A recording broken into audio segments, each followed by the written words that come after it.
이번 세션을 시작을 하도록 하겠습니다.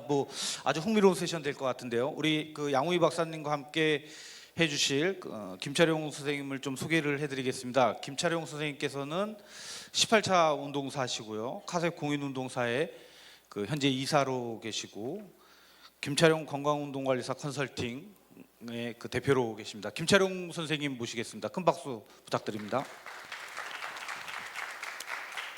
안녕하십니까. 이번 세션을 엘리트 선수의 생략적 평가와 트레이닝을 계획을 하게 됐고요. 여러분들이 이제 자격 과정을 저도 이제 듣고 자격증을 취득을 했지만 여러분들이 이제 이론적인 것들 백그라운드 그리고 이제 현장에 나가셨을 때 어떻게 적용해야 될지, 그리고 그래서 이 현장에서요 직접 트레드밀에서 직접 뛰고 저희가 이제 젖산 분석을 직접 이 현장에서 진행을 해서 여러분들이 조금 더 많이 얻어가실 수 있게 할 거고요.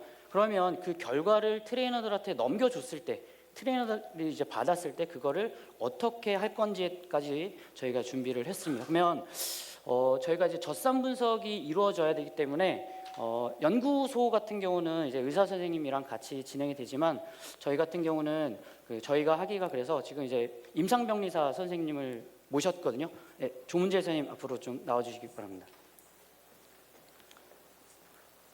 네, 여기 계시는 조문재 선생님께서는 지금 임상병리사 면허를 가지시고 그리고 건강운동관리사를 가지고서 지금 이제 체육학 안동대학교에서 체육학 박사과정도 하고 계시는 선생님입니다. 네.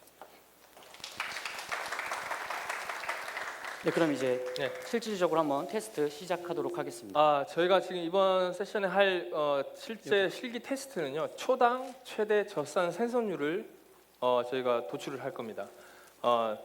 제가 아까 말씀드렸다시피 이제 마라톤 선수와 그리고 스프린트 선수들이 젖산이 어큐뮬레이션 되는, 쌓이는, 축적되는 양이 다르다고 했잖아요. 무산소성 운동 능력이 뛰어난 선수들 같은 경우는 젖산이 더 많이 쌓이게 됩니다. 그걸 가지고 초당 얼마만큼 혈중에 젖산이 쌓이는 양을 가지고 무산소성 운동 능력을 측정하는 겁니다. 무산소성 운동 능력에 예를 들어서 글라이콜리틱 레이트라고 그러는데요, 맥시멀 글라이콜리틱 레이트라고 합니다. 초당 최대 젖산 생선율. 이게 높으면 출력도 높다는 소리예요. 무산소성 운동 능력. 예를 들어서 어셀러레이션, 가속도가 높은 친구들 같은 경우, 그리고 스피드가 높은 친구들 같은 경우 이 초당 최대 젖산 생선율 자체가 높게 나옵니다.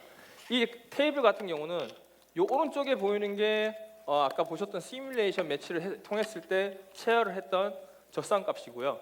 이 왼쪽 같은 경우는 아까 보셨던 비디오 10초 동안 최대 발차기를 하고 난 뒤에 분당 체열을 한 젖산 값입니다. 차이가 있죠. 3라운드 애프터 썰트 라운드를 끝나고 난 뒤에 젖산이 바로 떨어지죠. 그런데 10초간의 최대 운동 바를 가고 난 뒤에는 어떻게 되나요? 한 5분 때까지는 계속해서 젖산이 올라가게 됩니다. 그 이유는 이렇게 짧은 듀레이션 동안, 짧은 기간 동안 최대 운동 부하를 주고 나면 이 근세포에서 젖산이 쌓여서 혈관을 타고 나오는 시간이 좀 걸리게 됩니다. 요거는 중간중간 산화가 되지만 요거는 그럴 시간이 없는 거죠. 그렇기 때문에 10초간의 발차기를 차고 난 뒤에 분당 체열을 해서 P값을 도출을 합니다. P값을 잡아내고요. 이 P값을 잡아낼 때 아까 저희가 리커버리 어떻게 하는지 봤죠. 절대 액티브하게 리커버리를 시키면 안 됩니다. 그러면 P값을 잡아내기가 힘들어져요. 왜냐? 빨리 산화가 돼버리기 때문에. 그렇기 때문에 수동적으로 지금 저희가 하는 거는 이 무동력 트레드밀에서 10초간 최대로 스프린팅을 할 겁니다. 하고 나서 저 의자에 앉아서 분당 체열을 할 거예요. 지금 임상병리사 선생님께서. 그렇게 해서 나오는 P값을 가지고 이제 초당 최대 젖산 생선율을 계산을 할 건데, 이 계산법은 굉장히 간단해요. 저희가 지금 총 운동의 부하 시간이 10초잖아요. 10초에서 포스파젠 시스템이 쓰이는 시간을 빼야 되는데 그거는 저희가 지금 직접적으로 측정을 할 수가 없기 때문에 인위적으로 3초로 잡겠습니다. 3초. 그러니까 총 운동 듀레이션에서 10초에서 3초를 빼는 게 되겠죠. 그죠? 그리고 마찬가지로 최대 젖산치에서 리스팅 값을 빼게 되면 나오는 네트 값으로 이 두 개를 나누면 초당 최대 젖산 생선율이 나오게 됩니다. 자, 왜 운동 시간을 10초로 제한을 하냐? 이 운동 시간 10초가 넘어가게 되면 우리 몸에 산증이 일어나고 PFK, 포스포프룩토카이니즈가 저지가 되는 상황이 일어나게 돼요. 그렇기 때문에 초당 최대 젖산 생성률이 저하가 될 수 있는 일이 생겨납니다. 그렇기 때문에 지금 운동 시간 듀레이션을 10초로 제한을 하는 거예요. 자, 그러면 저희가 한번 실기를 안정 씨 지금 측정을 했나요? 안녕 측정해야 됩니다. 네. 지금 저희가 여기 포터블 장비를 가지고 측정을 하는데 보통 아까 제가 했던 측정 장비들은 굉장히 고가의 측정 장비예요. EKF라는 독일 측정 장비인데 그거는 이제 효소 칩 센서를 통해 가지고 젖산이 측정이 되는 겁니다. 근데 요거는 이제 포터블 장비 굉장히 간단한 거고요. 그 장비 같은 경우는 20 마이크로리터의 모세혈관 혈액이 필요한데 요거 같은 경우는 0.3 마이크로리터가 체열을 할 때 필요하게 됩니다. 추가적으로 설명드리면 여러분들이 만약에 공부를 하신다든지 논문을 쓴다고 하시면 또 논문을 보실 때는 그 실험 도구가 여러분들이 익숙하게 되어 있으셔야지 또 리딩도 하실 수 있거든요. 그리고 정확한 도구, 어떤 도구를 선택할지도 중요하시게 되는데 저희가 오늘 그 스프린트 할 때 사용되는 이 무동력 트레드밀은요 실제로 먼저 올라가 있으면 움직이지가 않습니다. 그 상태에서 우리가 몸을 보행 패턴을 볼 때 사람들이 보통 물리치료실에서 보행이 안 이루어지는 사람 같은 경우는 걷게 먼저 시키는 게 아니라 여러분들 알고 있는 서비컬 2를 우리가 얘기하고 있는 COP에서 2도 정도 앞으로 갖다 놓는 순간 보행이 시작됩니다. 그래서 그 뒤쪽에 있는 아식스와 여러분들 광대뼈를 잡고서 2도 앞으로 전진 그리고 15도 위쪽으로 업만 시켜줘도 보행이 시작되거든요. 그래서 이 무동력 트레드밀 같은 경우는요 서 있는 상태에서 내가 몸이 앞으로 가게 되면 보행이 시작되는 거고 내가 조금 더 뛰겠다 그러면 그거에 맞춰서 가게 되고 스프린트를 하게 되면 더 빨리 움직일 수 있게 됩니다. 이 장비 같은 경우는요 성인들 같은 경우, 여러분들 같은 경우 운동을 많이 하는 사람들도 빨리 익숙해지지만 가장 빨리 익숙해지는 사람들은 어린아이들이 5살, 6살 정도 되는 어린아이들은 그냥 올려만 놔도 본인들이 안정하게 운동을 할 수 있고 즐길 수 있는 장비입니다. 오늘은 이 스프린트로 하겠습니다. 네, 지금 안정 씨 체열을 했거든요. 지금 여러분들 여기 혹시 노트라든지 볼펜을 가지고 계시는 분들은 같이 한번 데이터 자체를 적어볼게요. 적어보시고 직접 이 공식에 의해서 초당 최대 젖산 생성률을 나중에 계산을 한번 해볼게요. 지금 안정 씨가 1.8 밀리몰 퍼 리터가 나왔습니다. 안정 씨를 1.8로 기록을 하시고요. 자, 지금 저희 피험자 선생님께서 그러면 이제 트레드밀로 올라가셔서 45초에서 일단 한번 살짝 뛰어보시죠.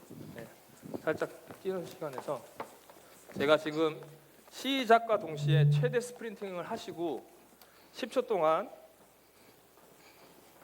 운동 부하를 할 겁니다. 자,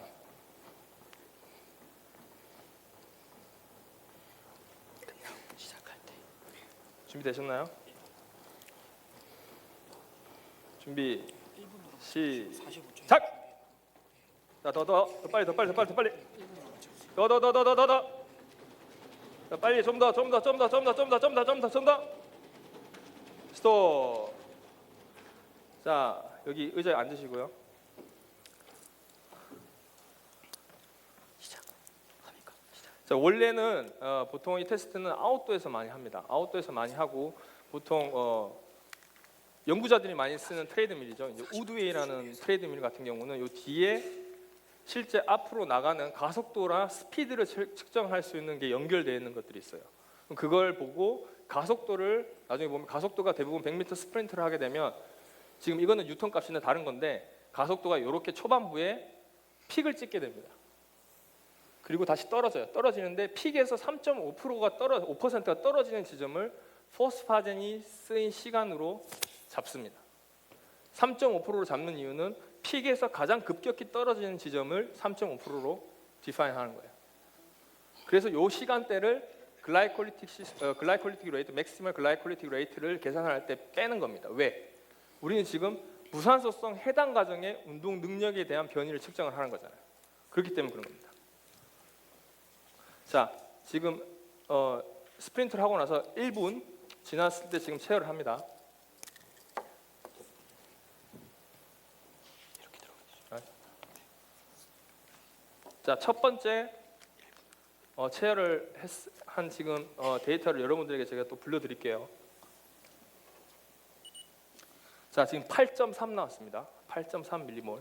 근세포에 이제 축적되는 젖산이 혈액을 타고 나오는 시간이 걸리기 때문에 분당 측정을 하는 겁니다. 뭐 물론 운동 부하에 따라서 조금 이렇게 after exercise, 즉 운동 부하 뒤에 측정할 때 2분 단위로 측정을 하는 분들도 있는데 웬만하면 1분 단위로 측정을 하는 게 제일 좋습니다. 왜냐하면 이게 우리가 모세혈관에서 체열을 하는 거지만 어느 정도 약간의 핸들링이 필요해요. 그렇기 때문에 이 핸들링이 좀 부족하신 분들 같은 경우는 시간대를 정확하게 잡아가지고 측정을 하기가 조금 힘든 부분들이 있기 때문에 이제 그런 것들은 양우희 박사님, 그러면 지금 1분당 측정을 한다고 했는데 그럼 언제까지 측정하실 건가요? 잠시만요. 이거 좀. 네.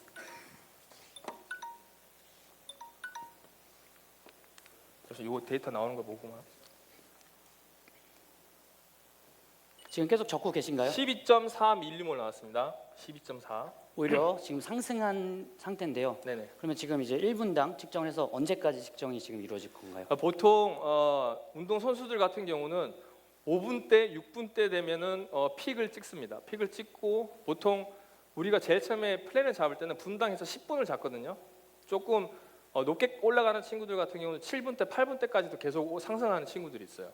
피험자들이 있는데 이제 보통 5, 6분 대에서 픽을 찍고 다음 데이터가 떨어졌다 그러면 이제 그 체열은 그만둬도 됩니다. 왜냐 픽을 잡아냈기 때문에. 그러면 저희가 이제 픽을 잡아놓은 거에서 다시 안정될 때까지 그러면 분당 계속 체열이 이루어지는 거죠? 아니죠. 픽을 잡고 나서 이제 떨어지고 나면 더 이상의 체열은 필요 없고 거기서 나온 데이터로 이제 이 초당 최대 젖산 생성률을 계산을 하면 됩니다. 지금 이게 3분째인가요? 예, 세 번째.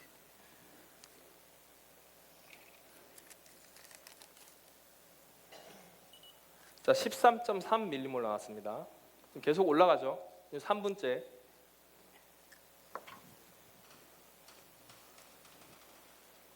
자, 여기서 또 중요한 건 뭐냐면 지금 제가 시간이 없어서 이 피험자 분에 대한 정보가 별로 많이 없었어요. 근데 보통 테스트를 하기 전에는 그 피험자에 대한 정보를 정확하게 아시고 테스트를 하시는 게 좋아요. 왜냐하면 운동을 아예 안 하는 친구가 이런 스프린터성 운동을 하고 체열을 하게 되면 젖산 수치가 확 올라가게 됩니다.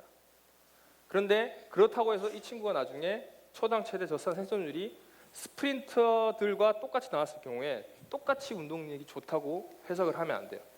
왜냐, 운동을 워낙 안 하던 친구이기 때문에 젖산이 많이 쌓일 수도 있는 거예요.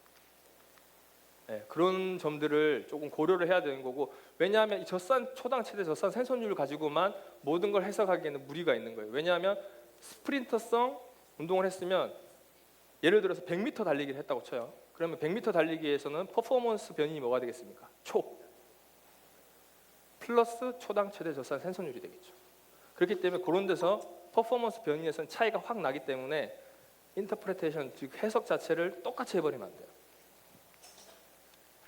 보통 100m 달리기 선수들 같은 경우는 초당 최대 젖산 생성률이 초당 많이 나오는 친구들은 2밀리몰까지도 나옵니다. 혈중 초당 최대 젖산 생성률이. 지금은 11.5 나왔습니다. 지금 11.5 나왔네요. 네, 그럼 11.5 지금 이제 더 이상 올라왔습니다. 체열을 할 필요 없고요. 지금 저희가 픽을 잡았죠. 픽이 얼마였나요? 13.3이었죠 아까. 13.3이 픽 값이었습니다. 그럼 그 픽 값에서 안정시를 빼시면 돼요. 네, 빼시고 제가 아까 말씀드렸던 포스파젠 시스템 있죠. 여기 요 3.5% 떨어지는 요 지점을 포스파젠 시스템, 인원질 대사 시스템이 쓰인 시간이라고 하는데, 요걸 저희가 지금 측정을 할 수가 없기 때문에 뭐 이 뒤에 측정할 수 있는 어셀러레이션이라든지 가속도를 측정할 수 있는 부분이 없기 때문에 인위적으로 보통 3초로 잡습니다. 3초로 잡기 때문에 그 3초로 계산을 할게요. 그럼 지금 총 운동 듀레이션은 10초였죠. 7이죠. 그러면 3을 빼면 두 개 나누시면 초당 최대 젖산 생성률이 나옵니다. 자, 한번 계산해 보실까요? 전부?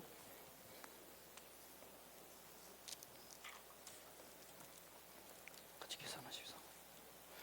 보통은 그러면 아까 말씀하셨던 것처럼 저희는 이제 랩실에서 보통 한국에서 저도 이제 남서울대학교 운동처방실에서 연구원으로 이제 석사까지 하고서요. 이제 그 경험이 있는데 보통은 우리가 연구실에서 하게 되면 이제 아침에 공복 상태로 하게 되는데요. 그러면 지금 스페시픽하게 그 해당 종목 선수들에 맞게 지금 측정을 한다고 하면 어떤 상태가 가장 정확하게 나올까요? 아침 식사를 웬만하면 하고 하시는 게 좋습니다. 젖산 역치 테스트뿐만 아니라 초당 최대 젖산 생성률을 보면 우리가 기전을 보면 젖산이 어디서 만들어져요? 세포 호흡에서 글라이콜리시스에서 만들어지죠. 그런데 글루코스 자체가 떨어져 있는 상태에서 공복에서 하면 젖산이 많이 안 만들어집니다. 선수들 같은 경우에 독일에서 제가 있을 때는 그런 선수들이 있었어요. 이 커브 자체를 오른쪽으로 밀기 위해서 젖산 역치 테스트 같은 경우 할 경우 공복 상태에서 옵니다. 왜냐하면 이게 좋아져야지 대표팀에 들어갈 수 있는 포인트를 더 많이 얻을 수 있기 때문에 그럴 때는 아까 보여드렸던 그 고가의 젖산 측정 분석기를 통하면 글루코스까지 같이 측정이 됩니다. 그랬을 경우에 글루코스가 많이 떨어져 있으면 그날 그 선수는 테스트를 안 하는 거죠. 그렇게 되는 거죠. 네. 계산해 보셨나요? 계산 되신 분 얼마 나왔나요? 1점 얼마요? 1.646.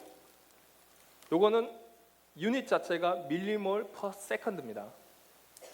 밀리몰 퍼 리터가 아니라 1.64 여러분들 계산해 보신 분들 다 그렇게 나왔나요?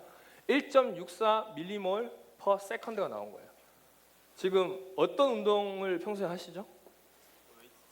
웨이트 트레이닝, 무산소성 운동을 많이 하시는 분이잖아요.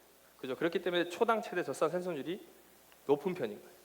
자, 이런 분들은 젖산 역치 테스트를 하면 어떨까요? 역치 커브가 4mm까지 도달하는 시간이 굉장히 빠를 수 있는 확률이 높습니다. 대부분 운동 선수들을 이런 무산소성 운동 테스트와 유산소성 운동 테스트를 해보면 유산소성 운동 능력이 좋은 친구들은 무산소 운동 능력이 조금씩 떨어져요. 그 무산소성 운동 능력이 좋은 친구들은 유산소성 운동 능력이 조금씩 떨어지고. 그런데 이거는 트레이닝에 의해서 조금씩 향상을 시킬 수가 있어요. 밸런스를 맞출 수가 있기 때문에 이제 운동 과학자들이 이렇게 지금 그리고 제가 여러분들이 초당 최대 젖산 생성률에 대해서 계산을 하고 이 공식에 대해서 포뮬러에 대해서 지금 여러분들 계산을 했고 제가 어떻게 계산을 해야 되는지 설명을 드렸죠. 근데 혹시 여기서 치명적인 에러를 보신 분 계시나요?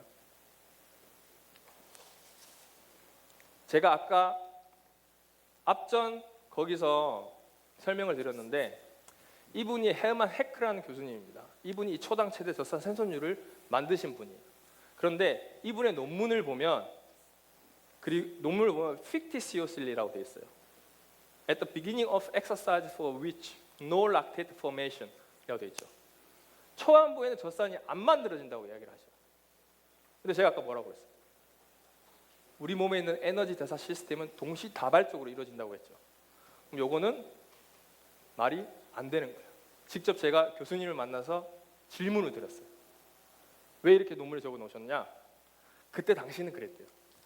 미안하다. 우리가 그때 당시에는 그랬다고 이야기를 하시고 또 하나 제가 말씀드렸죠. 옥시데이티브 시스템이 쓰인 시간을 포뮬러에 우리가 넣지 않았죠. 뭐만 뺐어요? 포스파젠 시스템만 뺐잖아요. 치명적인 오류인 겁니다. 하지만 이게 과학자들 사이에서 단지 글라이콜리틱 에너지 시스템을 가늠하는 변인으로는 쓰이기는 쓰여요. 지금까지도 퍼블리시는 계속 되고 있고. 하지만 치명적인 제한점이 있다는 겁니다. 이걸 대처할 수 있는 게 제가 아까 말씀드렸던 시뮬레이션 매치라든지 이런 걸 통해서 총 에너지 대사 시스템을 모두 분석을 하는 거예요. 하지만 지금까지도 불가능한 거는 이 옥시데이티브 시스템이 지금 10초 동안 뛰었는데 어느 구간에서 어떻게 쓰였는지에 대한 거는 규명하기가 현재로서는 불가능합니다. 비율은 계산을 할 수가 있지만 보통 이렇게 젖산을 이제 핑거팁이나 귀에서 뽑는 경우도 있고 아니면 정맥혈에서 뽑는 경우도 있잖아요. 그렇게 되면 더 정확하게 하고자 한다면 정맥혈은 보통 연구자들이 하지 않아요. 운동 부하가 막 끝나고 난 뒤에. 왜냐하면 정맥혈은 다시 심장으로 돌아가잖아요. 그죠? 그 상황에서 정맥혈에서 대량의 혈액을 뽑아버리면 위험해질 수 있기 때문에 보통 모세혈관에서 많이 합니다. 그리고 이제 그것들을 저희가 이제 아이싱을 시킨다든지 그렇게 되잖아요. 그리고 이제 그것들을 다시 기계에 측정 장비에 넣게 되는데 그 기간 안에도 산화되지 않나요? 기계에다가 테스트하는 시간 동안에도 그 그렇죠. 혈액 안에서도 산화되지 않아요? 산화 다시 재산화가 일어날 수 있죠. 아까 말씀드렸다시피 우리가 보는 건 혈중에서 지금 젖산값을 보는 거예요. 우리가 머슬셀에서 직접 보는 게 아니잖아요. 예를 들어서 머슬 바이옵시를 해서 근생검법을 통해 가지고 거기에 쌓이는 젖산 진짜 수치라든지 뭐 MCT에 대한 뭐 밀도라든지 이런 걸 보는 것도 실제 머슬 바이옵시를 하는 동안에도 다시 산화가 일어납니다. 그거는 측정이 불가능해요. 그렇기 때문에 100% 완벽한 건 없다는 거예요. 하지만 연구자들은 거기에 항상 완벽에 가까운 뭔가를 찾아내기 위해서 항상 디자인을 연구 디자인이라든지 방법론적인 측면에서 자꾸 디벨롭을 하는 거죠. 젖산 분석은 여기까지이기 때문에 그 도와주신 조문재 선생님께 박수 한번 부탁드리겠습니다. 자, 그러면 이제 제가 바톤을 저희 김철용 선생님께 넘기고 저는 이만 물러나도록 하겠습니다. 감사합니다. 이제 앞부분에서 저희가 이제 컨셉으로 했던 건 랩에서 연구되어 있는 것들이 트레이너들한테 넘어왔을 때 이제 현장에 여러분들이 갔을 때 이것들을 어떻게 적용시킬지 이게 가장 중요하거든요. 근데 그럴 거면요, 여러분들이 레포트로 나온 것들을 리딩할 수 있는 능력, 그것들이 준비가 되어 있으셔야 돼요. 그래서 자격증을 받으신 분들이기 때문에 앞으로 조금 더 공부를 하신다면 조금 더 깊게 아셔야 되는 부분들이 있고요. 우리 파트는 이렇게 선수를 위해서 아니면 우리 고객들을 위해서 트레이너가 어떻게 해야 되는지에 대해서 좀 설명을 드리도록 하겠습니다. 요즘에 코디네이션 얘기 많이 하죠. 코디네이션 트레이닝, 앞전에 있었던 그 골프 관련되어 있는 수업 시간에도 코디네이션 얘기를 많이 했는데 이 CLT라고 하는 테크닉, 요즘 이 운동 방법들이 지금 많이 나오고 있거든요. 혹시 들어보신 분 계신가요? 네, 이 CLT는요, PNF 패턴이라고 하는 것들을 D1 플렉션, D1 익스텐션, D2 플렉션, D2 익스텐션 형태로 하는 것들을 더 우리가 일상생활에 맞게 하기 위해서 독일에 계신 PNF 국제 강사분께서 정립한 겁니다. 그래서 지금 한 3년, 4년 정도밖에 안 됐거든요. 거기서 얘기하는 CLT라고 하는 건 코디네이티브 로코모터와 트레이닝이라고 얘기를 하고요. 4가지 파트로 구분을 지어놨습니다. 그래서 정리를 해놓은 건데 앞에 한번 서주시겠어요? 이제 첫 번째는 여러분들이 만약에 달리는 자세 취해보시면 어떤 자세로 취하실 것 같아요? 내가 지금 이제 달리는 자세다. 그럼 어떤 자세겠어요? 거의 대부분 이런 자세거든요. 우리가 이동을 하는 거가 있기 때문에 우리는 스프린팅이라고 얘기를 해서 스프린팅의 가장 기본적인 동작들이 있는 거고요. 그리고 스케이팅이라고 해서 동작, 그리고 스키핑이라고 해서 우리가 알고 있는 상지의 D1, D2의 플렉션과 익스텐션 패턴, 그리고 하지에서 나오는 사커킥이라고 얘기도 하는 이 PNF 패턴들을 더 동작에 맞게 해놓은 거죠.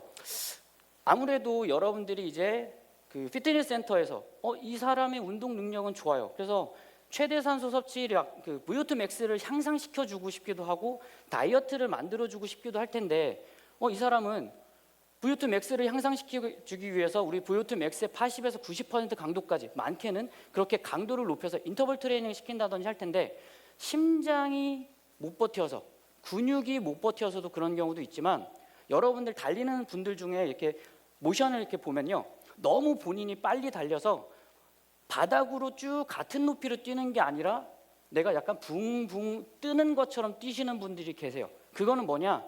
협응력이 안 맞기 때문에 내가 다리를 당겨야 될 때 팔이 못 따라와서 그런 거거든요. 그래서 그런 사람들은 이런 스프린팅 동작을 먼저 훈련을 시킵니다. 그래서 바닥에서 시키기도 하고 보통은 누워서 시키는 거죠. 그래서 벽에다가 발바닥을 붙이고 하게 되는데요. 스프린팅 동작 한번 보여주시겠어요? 기본적으로 우리가 얘기하는 스프린팅 동작은 앞으로 하는 거지만 이 CLT의 스프린팅 동작은 익성 로테이션, 어덕션에다가 올라가 수피네이션까지 해서 안으로 해서 반대쪽으로 플렉션 시켜주고 달릴 때는 바깥쪽으로 밀어주는 형태로 이루어집니다. 그래서 힙에서는 익성 로테이션이 잡히는 거죠. 근데 반대로 아까 있었던 스케이팅 동작은 플렉션, 익성 로테이션이 아니라 우리가 스케이팅 동작이기 때문에 인터널 로테이션이 걸리는 형태가 되는 거예요. 그래서 이 스프린팅 동작을 먼저 누운 상태에서 하게 되면 여러분들도 누워서 하면요 엄청 자세가 안 나오는 경우도 있습니다. 그래서 이 스프린팅 동작을 먼저 훈련을 시킨 후에 그 다음에 이제 트레드밀에 올려서 더 경기력이라든지 운동력을 향상시키는 방법이 있고요. 이제 그 저항성 운동을 조금 더 저항을 더 주기 위해서 이 CLX라고 하는 밴드가 있거든요. 제품을 파는 건 아니고요. 이 CLX 밴드는 일반 세라밴드랑 다른 점은 중간중간에 이렇게 고리가 연결이 되어 있어요. 이렇게 매듭이 중간중간에 있거든요. 그래서 이거를 이용해서 한다고 하면, 저도 지금 대구에 있는 피트니스 센터에서 지금 트레이너도 지금 활동을 같이 하고 있습니다. 그래서 이 테크닉 자체, 이 운동 자체를 많이 사용을 하고 있는데요. 우리가 한쪽만, 한 파트만 쓰는 게 아니라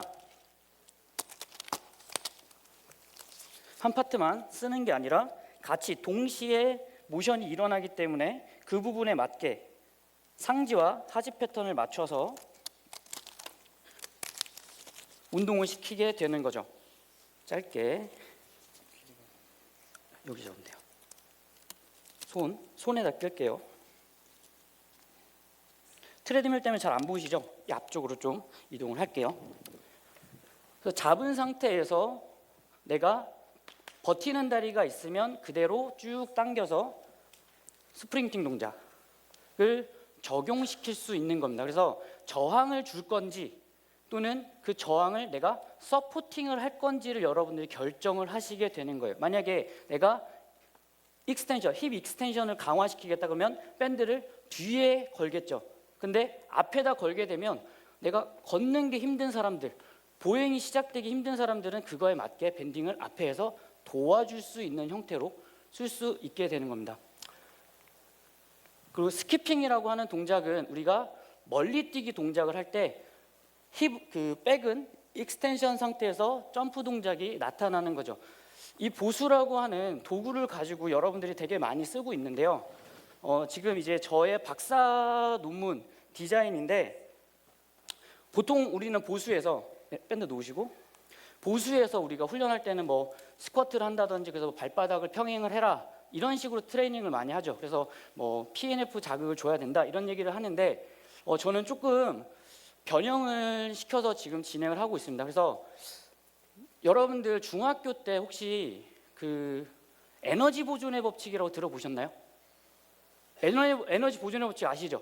그래서 제 이론은 이겁니다.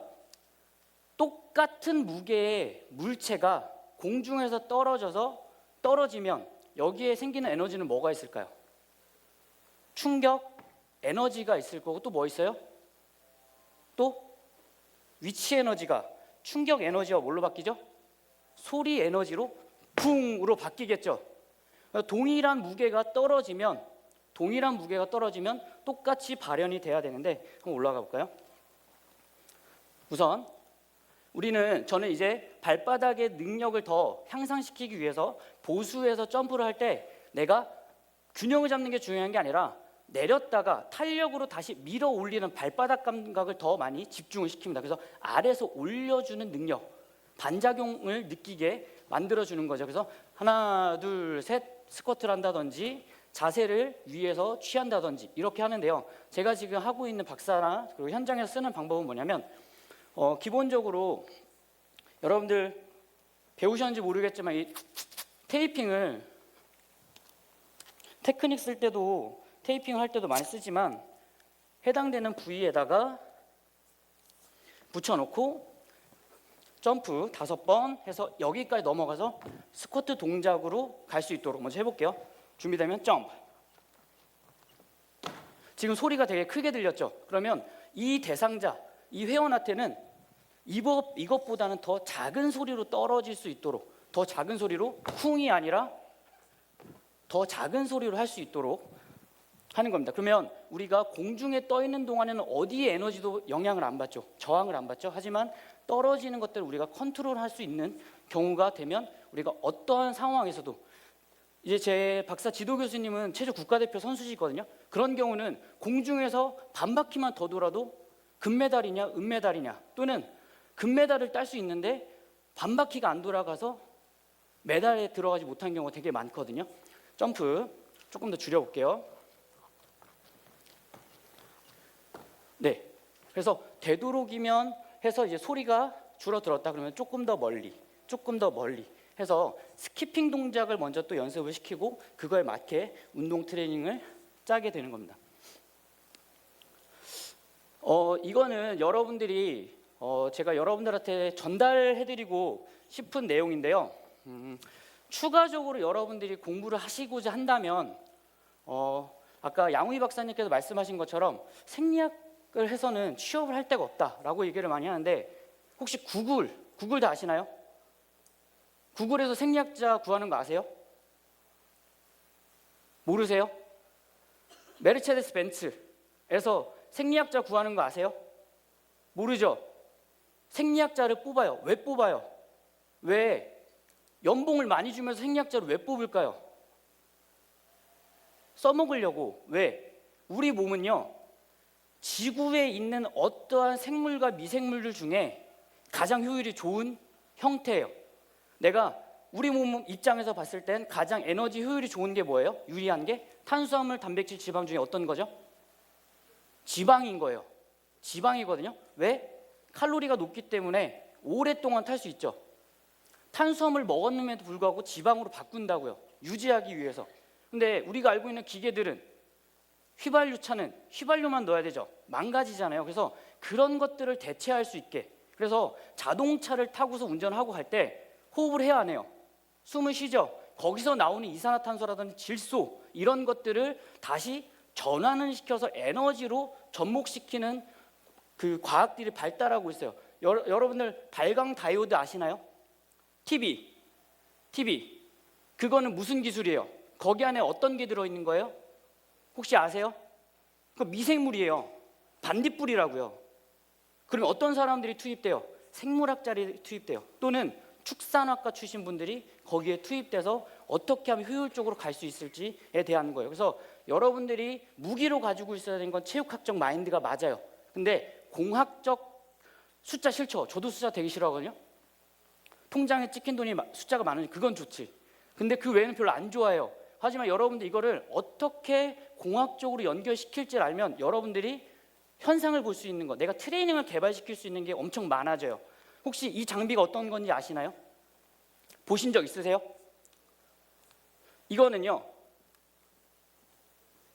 지면발력기라고 하는 장비예요. 이 지면발력기는 뭐냐면 우리가 뉴턴의 법칙 중에 작용반작용의 법칙이라고 해서 내가 미는 만큼 똑같은 힘으로 민다라고 해서 우리가 보통 보행 검사를 할 때 아니면 점프 검사를 할 때 많이 사용을 하고 있어요. 그러면 힘의 값을 알 수가 있는 거죠. 힘의 값을. 혹시 이 쿠카라고 하는 장비 아세요? 쿠카 보신 분? 어디에서 많이 쓰여요? 보니까 공사 현장에서 많이 쓰이죠. 뉴스에서 뭐 현대자동차가 나와요. 그거에 대한 게 나와요. 그러면 자동차를 조립할 때 쓰는 거 있죠. 근데 여러분들 이거 한 번씩 다 봤을걸요? 어디선가? 뉴스 말고 어디서 봐요? 아이언맨을 보면요 아이언맨에서 조립시켜줄 때 쓰이는 장비가 쿠카예요. 컴퓨터로 세팅을 해놓고 그거에 맞춰서 하는 거예요. 왜? 3차원적으로 해줄 수 있기 때문에. 그래서 이 지면발력기랑 쿠카를 합쳐서 지면발력기에다가 쿠카를 적용시켜서 독일 체육대학에서 지금 계속 논문이 나오고 있어요. 어떤 거냐? 한 가지 대표적으로 말씀드릴게요. 시뮬레이터 아날리시스에서 조인트에서 무릎을 레그 익스텐션 하는 걸 할 때 컨트롤 어플리케이션 어떻게 연결이 되느냐라고 하는 연구인데요. 컨택 플래트 이거는 지면 발력기가 되겠죠. 그래서 칼케니우스 뒤꿈치 종골 쪽으로 쭉 밀었을 때 우리의 무릎은 어덕션 형태로 일어나는 거죠. 어덕션이 일어나게 되는데 이렇게 측정을 하겠죠. 시뮬레이션 한다면. 그러면 지금 이 엣지라고 하는 각도에 따라서 풋 플레이트라고 하는 건 아예 없는 상태죠. 그러면 우리가 힘의 방향이 나왔을 때 어디로 가요? 힘 방향이 메디얼 메니스커스 쪽이나 안쪽으로 나오는 거죠. 그러면 어떤 형태가 된다는 거예요? 제누 벨거스 형태가 된다는 거예요. 그러면 우리가 레그 프레스 밀면 제누 벨거스 형태를 만들어서 X자형에서 나올 수 있는 상해가 발생할 수 있다는 거예요. 그러면 안전하게 하고자 한다면 어떻게 해야 돼요? 그 각도에 맞게 깔창을 깔아준다든지 그래서 정확하게 쓸 수 있게도 만들어낼 수 있는 거죠. 만약에 안쪽이 오히려 제누 마룸 형태가 돼가지고 O형 다리가 되어 있는 사람들은 약간 우리는 안쪽으로 만들어줘야 된다면 어떻게 해요? 그러면 풋플레이트에서 민다든지 아니면 그거에 맞게 적용을 시키는 거죠. 이거는 이거예요 하는 거를 받아들이는 것도 필요하지만 이거를 가지고 어떻게 응용해 나가는지가 여러분들이 아마 무기가 되실 수 있을 것 같아요. 이거는 양우희 박사님이 깜빡하고 본인 거가 끝났다고 생각하고 가신 것 같은데요. 제가 대신 설명을 드릴게요. 이 양우희 박사님의 그 독일 체대의 그 교수님이세요. 올리버 하이네 교수님이시라고 하시고요. 옆에 계신 분은 그라우 마리케라고 하는 교수님이신데 이 과학자의 지식은 한편의 논문으로 집약되고 연구와 실험을 거쳐 입증된 가설은 논문으로 정리된 후에 비로소 대중에게 지식으로 전달될 수 있다는 거예요. 그래서 한 명의 과학자는 자신이 한 연구의 정수를 담은 논문을 통해 국가와 시간을 넘는 영향력을 미친다라고 이 프랑스 과학자 루이 파스테르가 얘기한 건데요. 이 과학자는 조국이 있지만 과학에는 국경이 없다. 이게 지금 아까 발표하셨던 양우희 박사님의 좌우명이시거든요. 그래서 조금 더 영역들을 많이 펼쳐 나가시려고 하고요. 저도 석사 논문 맨 앞 페이지에다가 넣어놓은 좌우명은 내 꿈을 펼치기엔 우주는 아주 넓다라고 하는 좌우명을 가지고 여러 분야를 뛰어다니고 있는데요. 그래서 지금 제가 아까 보여드렸던 제 석사 논문 이외에 지금 박사 논문을 준비할 때 필요한 것들이 스튜디오가 필요해요. 왜냐? 음향을 따야 되니까. 우리나라에서 음향이 제일 좋은 스튜디오를 찾았더니 또 윤도현 밴드 스튜디오라고 하더라고요. 그래서 윤도현 밴드에서 코러스라는 친구한테 지금 연락을 해놨어요. 미팅을 해서 측정을 100% 오류 없이 최대한 많이 하기 위해서 하는 것처럼요. 여러분들이 지금 이제 운동사라고 하는 여러분들이 그 자격증을 취득한 후에 현장으로 가게 됐을 때 조금 더 넓은 관점, 조금 더 넓은 시야, 그리고 다른 분야 사람들과도 코어할 수 있는 여러분들의 무기를 좀 만들어 주셨으면, 그리고 그 부분은 제가 소속되어 있는 이 카셉 대한운동사회에 계신 선생님들, 이사분들, 아마 교수님들께서도 많이 도움을 주실 거거든요. 그래서 내년에도 더 앞으로 시간이 지났을 때 더 많은 컨텐츠들, 여러분들이 진짜 현장에서 바로바로 써먹을 수 있는 컨텐츠들로 준비를 할 수 있도록 저도 이사로서 지금 계속 회장님이랑 눈을 마주치고 있기 때문에 그럴 수 있도록 저도 열심히 노력을 하겠습니다. 제가 앞장서면 여러분들은 뒤에서 같이 응원해 주시고 따라와 주시고, 아니다 싶으면 또 좋은 아이디어를 내주시면서 같이 그렇게 전진해 나가는 시간이 됐으면 좋겠습니다. 제 발표는 여기까지 하도록 하겠습니다. 네, 김철영 선생님 고맙습니다. 뭐 앞에 이제 이론에 이어서 또 이렇게 직접 측정하고 그 결과 값을 또 같이 이렇게 공유해 보는 시간이었습니다. 예, 그 청중 중에 객석에 질문 혹시 있으시면 질문 좀 받겠습니다. 연세대학교 송종아라고 합니다. 양무희 박사님한테 여쭙고 싶은데요. 오늘 측정해 주신 그 젖산 측정 같은 경우에는 인베시브한 측정인데 트레이너들이 현장에서 그러한 측정들을 사용할 수 있는지 그게 궁금하고요. 오늘도 시험 보여주실 때 임상병리사 선생님께서 해주셨는데 혹시 제가 알기로는 HRDP 같은 걸 이용해서 심박수를 통해서도 간접적으로 알 수 있는 걸로 알고 있는데 그런 걸 활용해서 하는 거는 어떻게 생각하시는지 궁금합니다. 일단 현장에서 이 체열을 하는 거는 의료법에 이거 저희가 하면 안 됩니다. 그래서 저도 오늘 제가 임상병리사 선생님을 데리고 왔어요. 데리고 오거나 지금 현재 체열을 할 수 있는 분들, 임상병리사 선생님들, 그리고 의사. 근데 임상병리사 선생님 같은 경우들도 IRB를 받을 때 의사 입회하에 하라고 이야기를 한다고 합니다. 지금 IRB 승인이 날 때. 근데 저는 그거는 큰 문제는 아니라고 생각해요. 왜냐하면 IRB 그렇게 쓰면 되잖아요. IRB 그렇게 쓰고 그리고 임상병리사나 아니면 의사 선생님들 한 번씩 체열할 때 모실 때 적십자 같은 경우는 하루 일당 7만 원입니다. 지불하시고 체열하시면 돼요. 네, 그리고 두 번째 질문이 뭐였죠? 포터블 와치 얘기하시면 하트레이트 관련된. 근데 그게 지금 혹시 프론티어스에서 프론티어스 인 피지올로지에 지금 나온 논문 중에 지금 포터블 장비들에 대한 타당성이라든지 신뢰도 검사가 됐는지 안 됐는지에 대한 리뷰 논문이 있습니다. 거기 보면 60%가 넘는 지금 포터블 장비들이 타당성이나 신뢰도 검사가 전혀 안 된 상태에서 판매가 되고 있어요. 우리가 흔히 알고 있는 핏빌 있죠. 그것도 얼마 전에 신뢰도 검사가 지금 돼서 플러스원에 제가 기재가 된 걸로 알고 있거든요. 그 전에 타당성 검사라든지 이런 게 전혀 이루어지지 않은 상태에서 그런 걸 사용을 해가지고 뭐 현장에서 쓴다는 건 약간의 무리라든가 좀 문제가 있을 수 있지 않을까. 그리고 젖산 체열을 하지 않고 헐트레이트로만 그렇게 간접적으로 잡아서 간다면 좀 아무래도 정확도에 있어서 좀 떨어질 수가 있겠죠.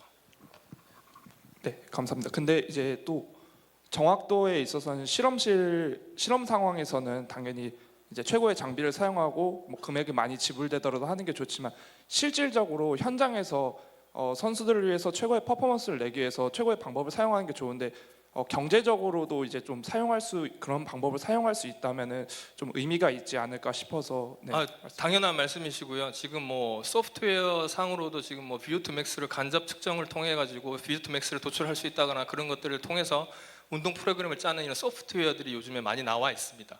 그런 것들은 이제 피트니스 영역이라든지 아까 말씀하신 것처럼 실제 필드에서 일을 하시는 분들은 연구자들은 아무래도 정확도가 중요하겠죠. 하지만 필드에 계신 분들은 말씀하신 것처럼 그런 정확도를 중요시 하긴 하겠지만 실제로 할 수 있는 여건 자체가 많이 안 되기 때문에 저는 그런 걸 사용해서 하는 거는 충분히 의미가 있다고 생각하지만 이왕이면 포터블 장비를 쓰실 때 타당도나 신뢰도 검사가 끝난 걸 선별을 하셔서 쓰시는 게 최고의 방법이라고 생각을 합니다. 혹시 여기 갤럭시 기아 쓰시는 분 계신가요?